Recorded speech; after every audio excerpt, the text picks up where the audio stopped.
Yes, I'm afraid it's true, and I'm really sorry. After 13 years of making Wheeler Dealers, I'm now going to be leaving the show. Seit ihrer Premiere im Jahr 2003 hat die britische Fernsehserie Wheeler Dealers sowohl Autoliebhaber als auch andere, die sich nicht für Autos interessieren, in ihren Bann gezogen. Die von Attaboy TV produzierte Sendung folgt einem einfachen, aber fesselnden Format. Bei dieser Technik werden klassische Autos gekauft, renoviert und gewinnbringend weiterverkauft. Die einzigartige Mischung aus Unterhaltung, Bildung und praktischer Anwendung hat die Sendung zu einer beliebten Wahl in der Automobilprogrammgemeinde gemacht. Die Ausstellung restaurierte vor den Augen des Publikums ein altes Auto nach dem anderen. Fans aus aller Welt waren fasziniert von der Synergie, die sich zwischen Mike Brewer, dem charmanten Autoverkäufer, und Ed China, dem erfahrenen Mechaniker mit den goldfarbenen Händen, entwickelte. Was geschah zwischen diesen beiden Superstars des Automobilfernsehens im Laufe ihrer jeweiligen Karrieren? Was geschah wirklich zwischen Ed und Mike? Bewerten Sie mit 1, wenn Sie glauben, dass Sie sich gestritten haben. Oder mit 0, wenn Sie glauben, dass es nur ums Geschäft ging. Denn die Wahrheit hinter den Kulissen ist dramatischer, als Sie denken. Lassen Sie uns zunächst zum Anfang zurückkehren. Wheeler Dealers, eine britische Fernsehserie. Die beiden Hauptfiguren in Wheeler Dealers sind der Autoverkäufer und der Mechaniker. Um diese beiden Personen dreht sich die Kernidee der Sendung. Die Rolle des Autohändlers wird von Mike Brewer gespielt, der seit langem Moderator der Sendung ist. Seine Aufgabe ist es, historische Autos ausfindig zu machen, die in unterschiedlichem Maße gewartet werden müssen, einen Kauf auszuhandeln und sie dann in die Werkstatt zu bringen. An diesem Punkt übernimmt der Mechaniker, der zunächst Ed China hieß und später zu Ant Anstead und Mark Priestley wurde, die Reparaturen und die Wiederherstellung der Autos, damit sie wieder so glänzen, wie sie einst waren. Sobald das Auto vollständig instand gesetzt ist, verkauft Mike es mit dem Ziel, einen Gewinn zu erzielen, indem er den gesamten Prozess von Anfang bis Ende demonstriert. Er wurde am 9. Mai 1971 in London, England, geboren und sein Name ist Ed China. Schon in jungen Jahren zeigte er ein außergewöhnliches Talent für Technik und Mechanik. Weil Ed so begeistert davon war, Dinge zu bauen und zu reparieren, beschloss er, an der London South Bank University einen Abschluss in technischem Produktdesign zu machen. Dort stellte er einen Guinness-Weltrekord für das schnellste Möbelstück auf, nämlich ein motorisiertes Sofa. Diese Errungenschaft diente ihm als Vorläufer für seinen zukünftigen Beruf, indem er Erfindungsreichtum mit Fachwissen im Automobilbereich kombinieren sollte. Eines der berühmtesten Kunstwerke von Ed China ist das Casual Loafer, eine motorisierte Couch, die laut Guinness World Records den Rekord für das schnellste Möbelstück der Welt hält. In dem merkwürdigen Gerät, das Ed geschaffen hat, mischt sich seine Leidenschaft für Technik mit einer Prise Spaß und einem Schuss Erfindungsgeist.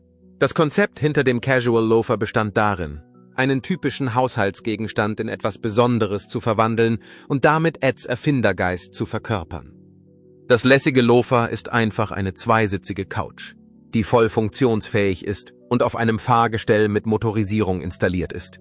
Mit luxuriösen Polstern und sogar einem Couchtisch hat Ed das Sofa so gestaltet, dass es wie jedes andere Möbelstück aussieht, das man in einem typischen Wohnzimmer sieht. Andererseits verbirgt sich hinter dem angenehmen Erscheinungsbild eine komplexe mechanische Anordnung. Um die strukturelle Integrität und Sicherheit des Fahrgestells auch bei hohen Geschwindigkeiten aufrechtzuerhalten, wird es aus leichten und gleichzeitig stabilen Materialien hergestellt. Das Antriebssystem besteht in der Regel aus einem kompakten, aber leistungsstarken Motor, der die Liege weit überdurchschnittlich schnell vorantreiben kann. Ed hatte die geniale Idee, die Lenk- und Steuermechanismen in die Armlehnen zu integrieren, sodass der Fahrer das Sofa leichter steuern kann. Darüber hinaus ist das Casual Loafer mit wichtigen Fahrkomponenten wie Bremsen, Federung und Beleuchtung ausgestattet, was es auf die Ebene der Straßentauglichkeit hebt und unerwartet praktisch macht. Im Rahmen seines Versuchs, den Guinness-Weltrekord für das schnellste Möbelstück aufzustellen, nahm Ed China das Casual Loafer im Jahr 2007 mit auf eine Rennstrecke. Damit das Sofa für den Rekord in Frage kam, musste es eine Reihe von Anforderungen erfüllen. Zu diesen Anforderungen gehörte es, das Aussehen und die Funktionsweise eines typischen Sofas beizubehalten und gleichzeitig eine beachtliche Geschwindigkeit zu erreichen. Die Reise von Mike Brewer. Eds motorisiertes Sofa erreichte eine unglaubliche Geschwindigkeit von 87 Meilen pro Stunde, was einen neuen Rekord für die schnellste jemals erreichte Geschwindigkeit darstellte.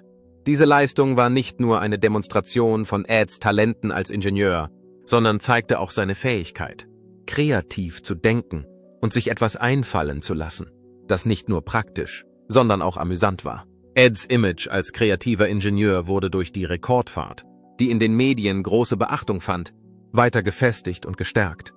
Mike Brewer hingegen, der am 28.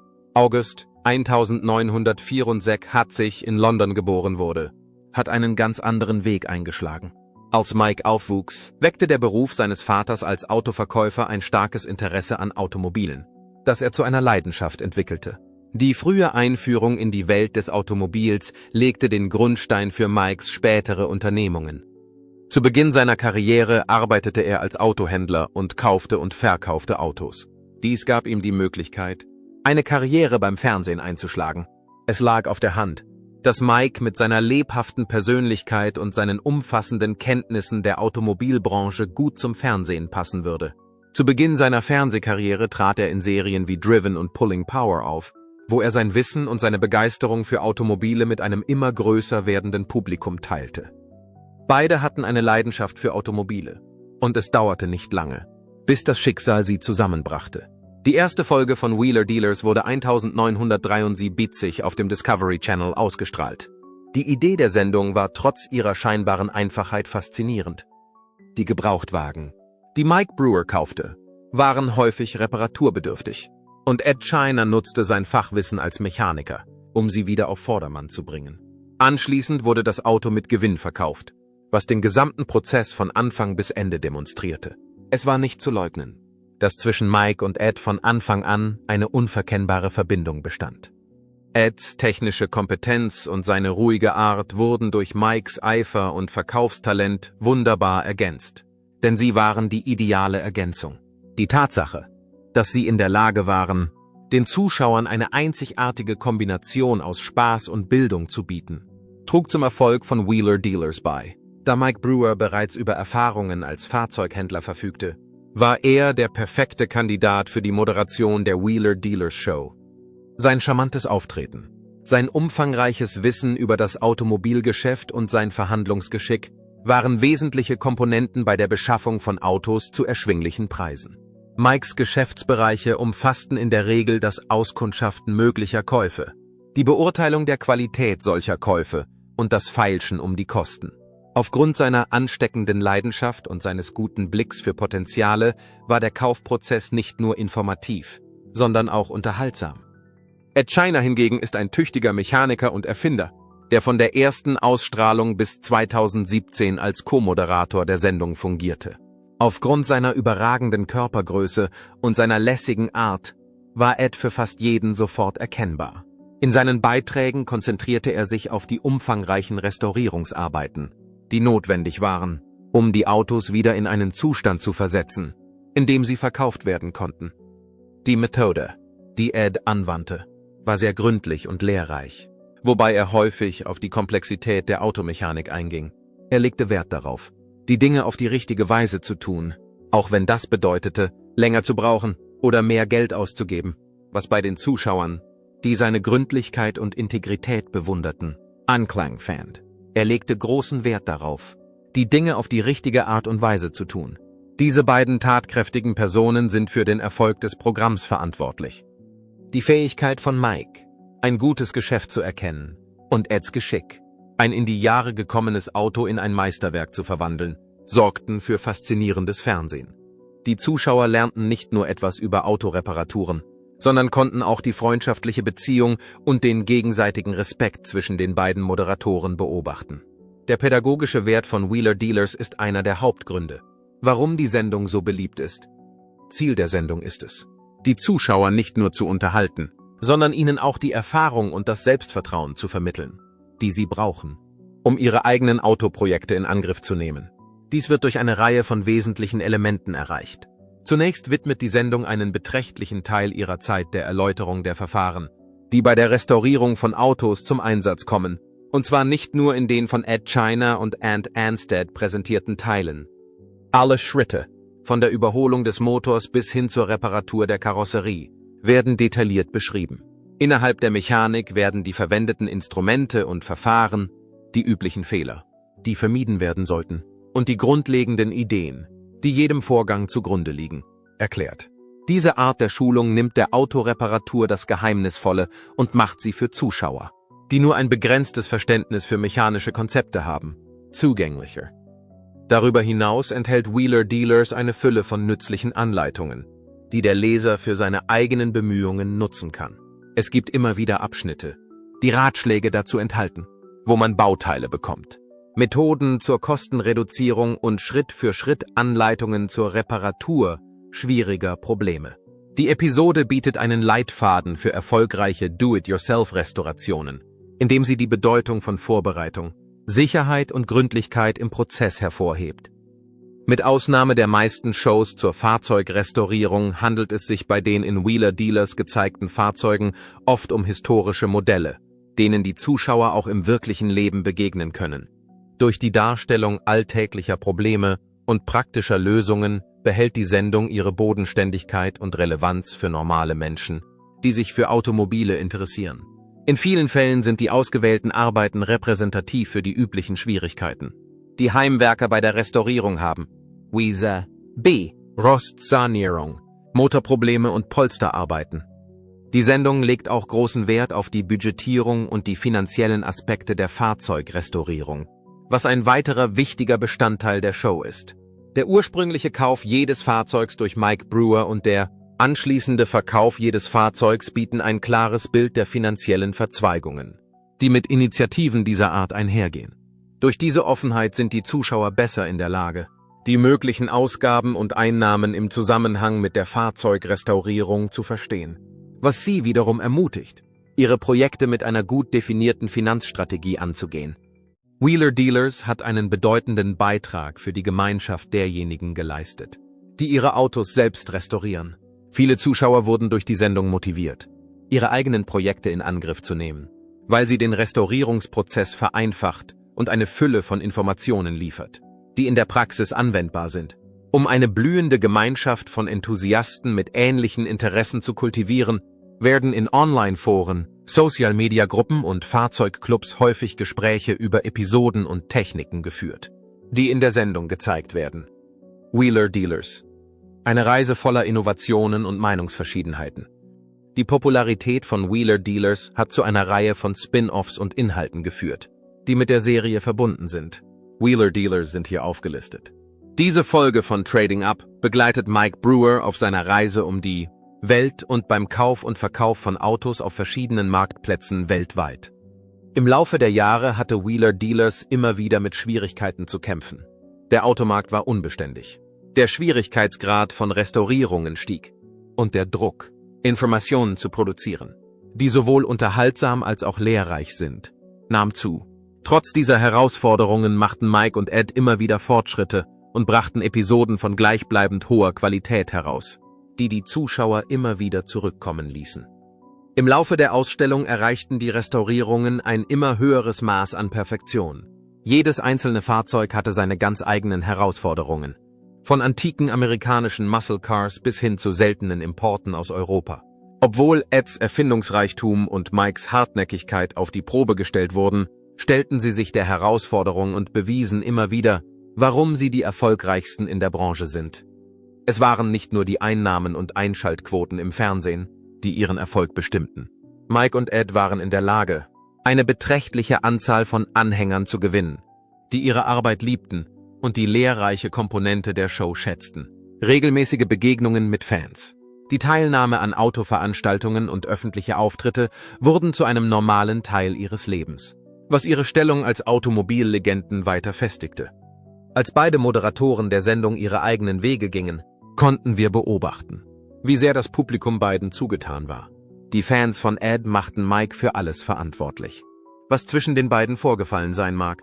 Und sie unterstützten Ed auch noch lange nach dem Ende der Sendung. Trotz der Tatsache, dass Harmony von 2003 bis 2017 in einem stabilen Zustand zu sein schien, begann sich das Innenleben von Harmony erheblich zu verändern. Wheeler Dealers, das Vermächtnis von Mike Brewer und Ed China. Die Anforderungen stiegen mit dem kometenhaften Anstieg der Popularität der Sendung. Die Anforderungen der Dreharbeiten, die Schwierigkeiten bei der Restaurierung und die Tatsache, dass Mike und Ed unterschiedliche Vorstellungen von der Zukunft der Sendung hatten, führten zu Konflikten zwischen ihnen. Beobachter begannen, einige bescheidene Veränderungen zu bemerken. Wenn es zu Unstimmigkeiten kam, waren diese zwar selten, aber sie waren ein Hinweis auf die zugrunde liegenden Spannungen. Obwohl die Chemie vor der Kamera größtenteils intakt blieb, nahmen die Schwierigkeiten außerhalb des Bildschirms zu. Nach 13 Dienstjahren und einer großen Anzahl von Fahrzeugrestaurierungen gab Ed China bekannt, dass er Wheeler Dealers 2017 verlassen wird. Die Fans waren von dieser Enthüllung überrascht und es folgten zahlreiche Spekulationen über die Gründe für sein Ausscheiden. In einer Videobotschaft erklärte Ed, dass seine Entscheidung, die Sendung zu verlassen, von einer Reihe von Faktoren beeinflusst wurde.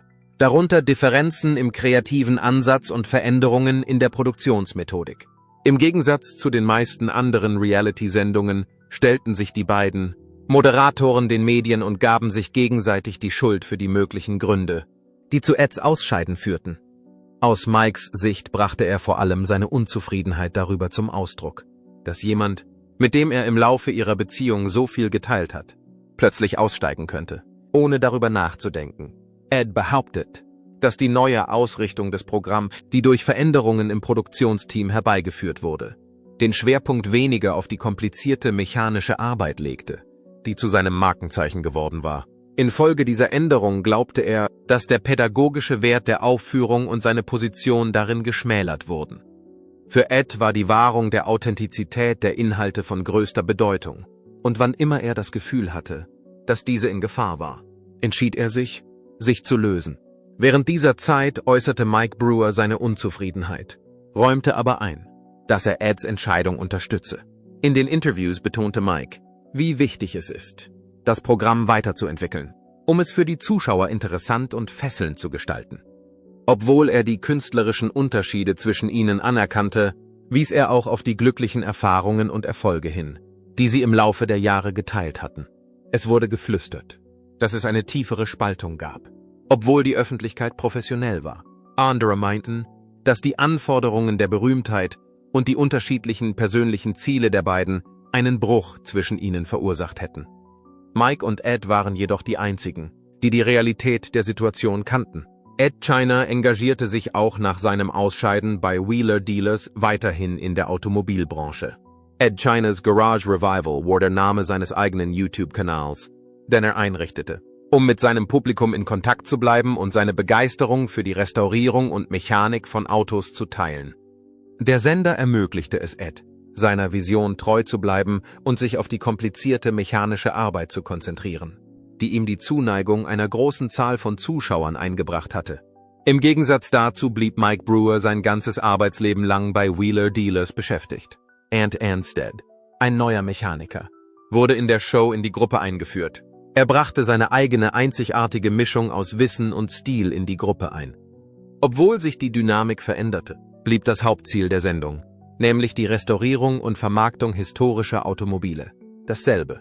Sowohl Mike als auch Ant gaben sich große Mühe, um sicherzustellen, dass die Sendung trotz der hohen Standards, die Mike und Ed gesetzt hatten, weiterhin florierte. Ant Anstead und Ed China brachten beide ihre individuellen Fähigkeiten und Persönlichkeiten in Wheeler Dealers ein und hinterließen während ihrer verschiedenen Auftritte in der Sendung jeweils ihren eigenen, unverwechselbaren Stempel auf dem Medium. Die Art und Weise, wie Ed an die Restaurierung von Automobilen heranging, zeichnete sich durch profunde technische Fertigkeiten und eine rigorose Liebe zum Detail aus. Eds Beiträge waren informativ, gingen häufig auf komplizierte mechanische Vorgänge ein und vermittelten den Zuschauern ein gründliches Verständnis der erforderlichen Arbeit. Es war seine Fähigkeit, technische Ideen auf eine Art und Weise zu erklären, die sowohl für erfahrene Schrauber als auch für Gelegenheitszuschauer verständlich war, die selbst die furchterregendsten Reparaturen nachvollziehbar erscheinen ließ. Sein ruhiges und methodisches Auftreten ließ selbst die schwierigsten Reparaturen überschaubar erscheinen. Von Anfang an beruhte Eds Ideologie auf den Grundsätzen der Gründlichkeit und Exzellenz. Er legte großen Wert darauf, die Dinge auf die richtige Art und Weise zu erledigen, selbst wenn dies zusätzliche Zeit oder Geld für den Prozess bedeutete. Diese Strategie traf den Nerv einer großen Zahl von Anhängern, nämlich derjenigen, die die Ehrlichkeit und das handwerkliche Können schätzten, die er in jedes Projekt einbrachte. Eds Rücktritt von Wheeler Dealers im Jahr 2017 wurde von den Zuschauern der Sendung mit großem Bedauern aufgenommen. Viele Anhänger der Sendung waren der Meinung, dass sein Engagement für gründliche mechanische Arbeit ein wesentlicher Bestandteil der Sendung war. Im Jahr 2017 wurde Ant Anstead Mitglied von Wheeler Dealers und übernahm die wichtige Rolle, die zuvor Ed China innehatte. Als ehemaliger Vollzugsbeamter, der jetzt Fahrzeughersteller und Fernsehmoderator ist, brachte Ant eine neue Art von Energie und ein anderes Flair in die Show. Aufgrund seiner früheren Erfahrung mit dem Fernsehen und seiner Vergangenheit im Bau von maßgeschneiderten Autos war er die naheliegende Wahl, um mit Mike Brewer zusammenzuarbeiten. Ants Methode, Autos zu restaurieren, unterschied sich etwas von Eds Herangehensweise an diese Aufgabe. Ant verband eher kreative Anpassungen mit mechanischer Arbeit, obwohl er auch über ein hohes Maß an technischem Geschick verfügte. Seine Erfahrung im Bau einzigartiger Hochleistungsfahrzeuge spiegelte sich in der Tatsache wider, dass er häufig zeitgenössische Methoden und Technologien einführte. Ants Segmente konzentrierten sich oft sowohl auf die funktionalen Teile der Restaurierung als auch auf die kosmetischen Modifikationen, die ein Auto wieder zum Leben erwecken und dem Prozess einen modernen Dreh geben können. Im Vergleich zu Eds analytischer Herangehensweise war Ants Einstellung dynamischer und praktischer, und er zeigte häufig eine schnellere und ergebnisorientiertere Arbeitsweise. Ein weiterer Teil des Publikums, der sich an originellen Lösungen und zeitgemäßen Verbesserungen erfreute, fand dies reizvoll.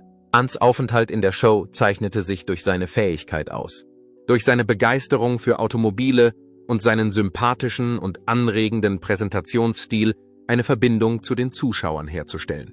Obwohl sowohl Ed als auch Ant ihre eigenen Fähigkeiten zu Wheeler Dealers beisteuerten, unterstrichen die Unterschiede zwischen ihnen die Tatsache, dass die Sendung immer weiter wächst. Eds Amtszeit zeichnete sich dadurch aus, dass er den Schwerpunkt auf umfassendes Lehrmaterial legte, wobei während seiner Amtszeit ein besonderer Schwerpunkt auf klassische mechanische Fertigkeiten gelegt wurde. Ant hingegen verfolgte einen neuartigen Ansatz, indem er künstlerische Modifikationen mit funktionalen Reparaturen verband, um den zeitgenössischen Vorlieben in der Autoindustrie gerecht zu werden.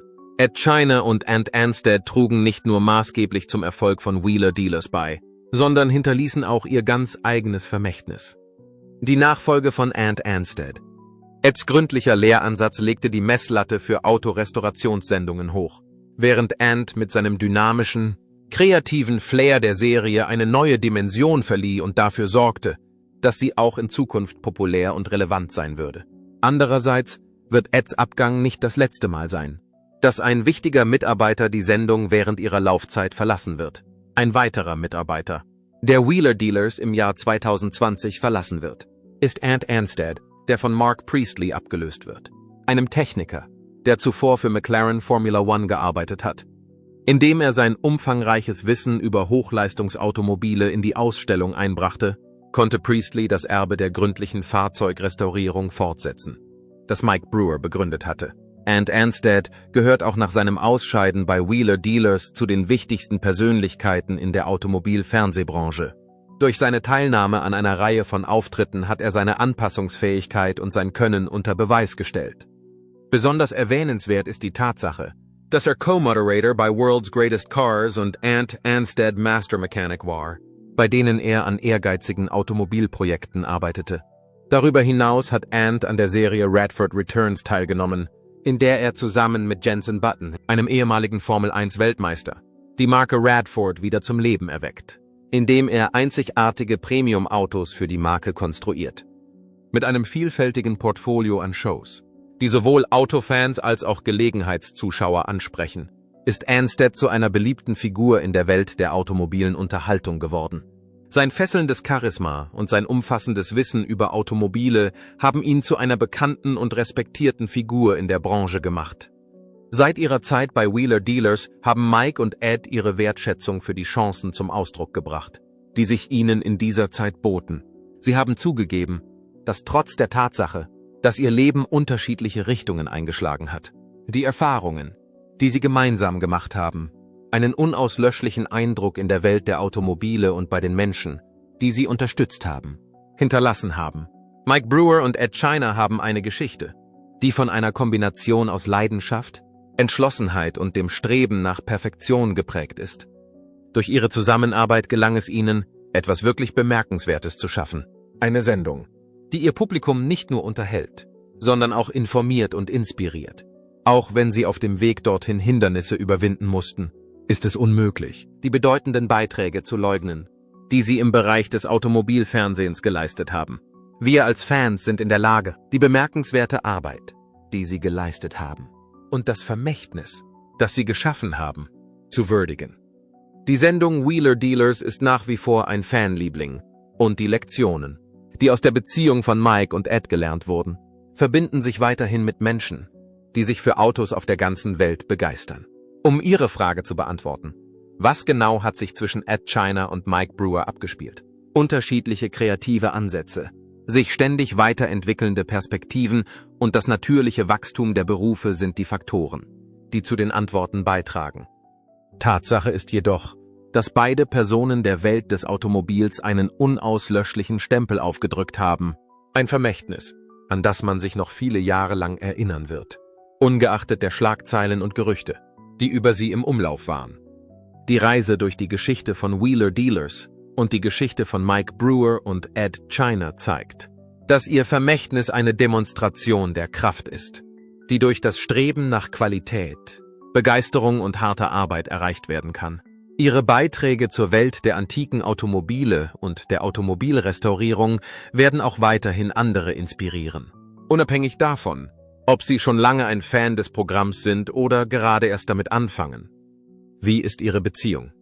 Eds Amtszeit zeichnete sich dadurch aus, dass er den Schwerpunkt auf umfassendes Lehrmaterial legte, wobei während seiner Amtszeit ein besonderer Schwerpunkt auf klassische mechanische Fertigkeiten gelegt wurde. Ant hingegen verfolgte einen neuartigen Ansatz, indem er künstlerische Modifikationen mit funktionalen Reparaturen verband, um den zeitgenössischen Vorlieben in der Autoindustrie gerecht zu werden. Ed China und Ant Anstead trugen nicht nur maßgeblich zum Erfolg von Wheeler Dealers bei, sondern hinterließen auch ihr ganz eigenes Vermächtnis. Eds gründlicher Lehransatz legte die Messlatte für Autorestaurationssendungen hoch, während Ant mit seinem dynamischen, kreativen Flair der Serie eine neue Dimension verlieh und dafür sorgte, dass sie auch in Zukunft populär und relevant sein würde. Andererseits wird Eds Weggang nicht das letzte Mal sein, dass ein wichtiger Mitarbeiter die Sendung während ihrer Laufzeit verlassen wird. Ein weiterer Mitarbeiter, der Wheeler Dealers im Jahr 2020 verlassen wird, ist Ant Anstead, der von Mark Priestley abgelöst wird, einem Techniker, der zuvor für McLaren Formula One gearbeitet hat. Indem er sein umfangreiches Wissen über Hochleistungsautomobile in die Ausstellung einbrachte, konnte Priestley das Erbe der gründlichen Fahrzeugrestaurierung fortsetzen, das Mike Brewer begründet hatte. Ant Anstead gehört auch nach seinem Ausscheiden bei Wheeler Dealers zu den wichtigsten Persönlichkeiten in der Automobil-Fernsehbranche. Durch seine Teilnahme an einer Reihe von Auftritten hat er seine Anpassungsfähigkeit und sein Können unter Beweis gestellt. Besonders erwähnenswert ist die Tatsache, dass er Co-Moderator bei World's Greatest Cars und Ant Anstead Master Mechanic war, bei denen er an ehrgeizigen Automobilprojekten arbeitete. Darüber hinaus hat Ant an der Serie Radford Returns teilgenommen, in der er zusammen mit Jenson Button, einem ehemaligen Formel-1-Weltmeister, die Marke Radford wieder zum Leben erweckt, indem er einzigartige Premium-Autos für die Marke konstruiert. Mit einem vielfältigen Portfolio an Shows, die sowohl Autofans als auch Gelegenheitszuschauer ansprechen, ist Anstead zu einer beliebten Figur in der Welt der automobilen Unterhaltung geworden. Sein fesselndes Charisma und sein umfassendes Wissen über Automobile haben ihn zu einer bekannten und respektierten Figur in der Branche gemacht. Seit ihrer Zeit bei Wheeler Dealers haben Mike und Ed ihre Wertschätzung für die Chancen zum Ausdruck gebracht, die sich ihnen in dieser Zeit boten. Sie haben zugegeben, dass trotz der Tatsache, dass ihr Leben unterschiedliche Richtungen eingeschlagen hat, die Erfahrungen, die sie gemeinsam gemacht haben, einen unauslöschlichen Eindruck in der Welt der Automobile und bei den Menschen, die sie unterstützt haben, hinterlassen haben. Die Geschichte von Mike Brewer und Ed China zeichnet sich durch eine Kombination aus Leidenschaft, Entschlossenheit und dem Streben nach Perfektion aus. Durch ihre Zusammenarbeit gelang es ihnen, etwas wirklich Bemerkenswertes zu schaffen. Eine Sendung, die ihr Publikum nicht nur unterhält, sondern auch informiert und inspiriert. Auch wenn sie auf dem Weg dorthin Hindernisse überwinden mussten, ist es unmöglich, die bedeutenden Beiträge zu leugnen, die sie im Bereich des Automobilfernsehens geleistet haben. Wir als Fans sind in der Lage, die bemerkenswerte Arbeit, die sie geleistet haben, und das Vermächtnis, das sie geschaffen haben, zu würdigen. Die Sendung Wheeler Dealers ist nach wie vor ein Fanliebling, und die Lehren, die aus der Beziehung von Mike und Ed gezogen wurden, sind nach wie vor bei Menschen auf der ganzen Welt beliebt, die sich für Automobile begeistern. Um Ihre Frage zu beantworten: Was genau hat sich zwischen Ed China und Mike Brewer abgespielt? Unterschiedliche kreative Ansätze, sich ständig weiterentwickelnde Perspektiven und das natürliche Wachstum der Berufe sind die Faktoren, die zu den Antworten beitragen. Tatsache ist jedoch, dass beide Personen der Welt des Automobils einen unauslöschlichen Stempel aufgedrückt haben. Ein Vermächtnis, an das man sich noch viele Jahre lang erinnern wird, ungeachtet der Schlagzeilen und Gerüchte, die über sie im Umlauf waren. Die Reise, die wir durch die Geschichte von Wheeler Dealers und die Geschichte von Mike Brewer und Ed China unternehmen, zeigt, dass ihr Vermächtnis eine Demonstration der Kraft ist, die durch das Streben nach Qualität, Enthusiasmus und harter Arbeit erreicht werden kann. Ihre Beiträge zur Welt der antiken Automobile und der Automobilrestaurierung werden auch weiterhin andere inspirieren, unabhängig davon, ob sie es selbst getan haben. Da Sie nun den wahren Grund für die Trennung kennen, sagen Sie uns in den Kommentaren, hat sich die Serie ohne Ed jemals gleich angefühlt? Oder war er das wahre Herz von Wheeler Dealers? Gefällt dieses Video? Wenn du die alten Folgen vermisst. Und vergiss nicht, das Video zu abonnieren, um weitere Geschichten hinter den Kulissen deiner Lieblingssendungen zu erfahren. Denn manchmal ist das, was hinter den Kulissen passiert, noch dramatischer als das, was man auf dem Bildschirm sieht.